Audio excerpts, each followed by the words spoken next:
নমস্কার বন্ধুরা, কেমন আছো সবাই? এবারে এসে গেছি নতুন আরেকটি ব্লগ নিয়ে। আর প্রথমে তোমরা দেখতে পেলে একটা সসপ্যানের মধ্যে অনেকগুলো জুস রেডি হয়েছে। জানো এগুলো কিসের জুস? করলার জুস। আমরা একটি বিয়ে বাড়িতে গিয়ে করলা জুস খেয়েছি।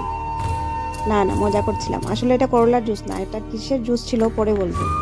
আমরা যাচ্ছিলাম অনেক মজা করে। এই যে আমার ছেলে টোটোর মধ্যে বসে বসে এনজয় করছে।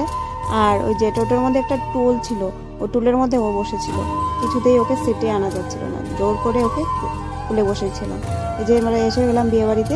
বিয়ে বলতে একটা বউ ভাতের অনুষ্ঠান ছিল আমাদের ঘরে। এই যে আমার বউ হাফ প্যান্ট করে দাঁড়িয়ে আছে আর বলছে ওকে এখনো রেডি হয়নি। আমরা তো এসে পৌঁছে গেছি, ও গিয়েছিল আগে থেকে। যে এদিকে ব্রাইড দাঁড়িয়ে আছে, অনেক সুন্দর করে সাজানো হয়েছিল ওদেরকে, ডেকোরেশনও অনেক সুন্দর হয়েছিল। যে আমার শ্বশুরমশাই, আমি, আমার ওইদিকে আমার যা, ওইদিকে একটা ননদ এসে আগে কথা বলে গিয়েছে। তো আমরা যে এসে গেছি তার জন্য ওই জন্য লোকটা দাঁড়িয়ে আছে এদিকে। আর এসেই আমরা প্রথমে চলে গেলাম ফুচকা খেতে। গরমের মধ্যে এসেছিলাম তো, গরম লাগছিল, তাই ছেলেটাও বললো, দুই ছেলে, আমার বড় ছেলে বললো চলো ফুচকা খেয়ে আসি। তাই চলে গেলাম ফুচকা খেতে সবার আগে। আর আমি যদিও ফুচকা খুব একটা খেতে পারি না, 2-4টা খেয়ে নিই, তো ওইটুকুই আমার হয়ে যায়। তো আমাদের সাথে সাথে অনেকেই খাচ্ছিল ফুচকা। তারপর শুরু করলাম এই যে জুস খাওয়া। জুসটা আসলে ছিল আমপানা, খুব ভালো লাগছিল খেতে। একদম অনেকগুলো বরফ দিয়ে বানানো হয়েছিল, তার মধ্যে লেবু টেবু দিয়ে অনেকগুলো খুব ভালো করে বানিয়েছে। আর সবাই মিলে আমপানা খেয়েছি, দারুণ লাগছিল খেতে। তারপর আমপানা খেয়ে যে এদিকে আমার আরেক যা, উনিও অনেক সাজুগুজু করে রেডি একদম বিয়ে বাড়ির জন্য, আর আমাকে আমপানা দিচ্ছিলেন উনি, আমিও খাচ্ছি আর উনিও খাচ্ছেন। তারপর আমরা অনেক পর্ব আচার অনুষ্ঠান সারলাম।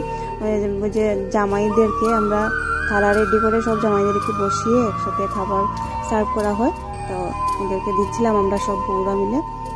আর এই আমার যে দেবর হাসছিল, এই যে আমার ছেলে। তারপর আমরা খেতে বসে গেলাম। তারপর খাবার মেনুতে ছিল, প্রথমে ছিল ডাল আর চিংড়ি পেটিস। তারপর আরও অনেক খাবার ছিল, মাছ ছিল, কাতলা বয়েল ছিল, তারপর পাবদা ছিল, মাটন ছিল, আরও অনেক কিছু ছিল। তো যাই হোক, তারপর খাওয়া দাওয়া সেরে আমরা অনেকক্ষণ রেস্ট করে তারপর আবার বাড়ির জন্য রওনা হয়ে গেলাম। কারণ আমরা অনেকটা দূরে গিয়েছিলাম, কুমারঘাট গিয়েছিলাম আমরা। আর কুমারঘাট থেকে কদমতলা তো 2 ঘন্টা লেগে গিয়েছিলো, কারণ আমরা টোটো করে যাচ্ছিলাম তো তাই। আর টোটো করে গিয়ে অনেক মজা হয়েছে, কারণ দিক থেকে এত হাওয়া ঢুকছিল গাড়ির ভেতরে, দারুণ মজা হচ্ছিল। তারপরে যে এসে গেছি কদমতলায়, আর তখন প্রায় 6টা বেজে যাচ্ছিল আর অন্ধকার হয়ে যাচ্ছিল একটু একটু। আমরা এসে গেছি। তো বন্ধুরা, কেমন লাগলো আমার ব্লগটি অবশ্যই কমেন্ট করে জানাবেন, আর ভালো লাগলে লাইক করে দেবেন। ধন্যবাদ, টাটা, নমস্কার, সবাই ভালো থাকবেন।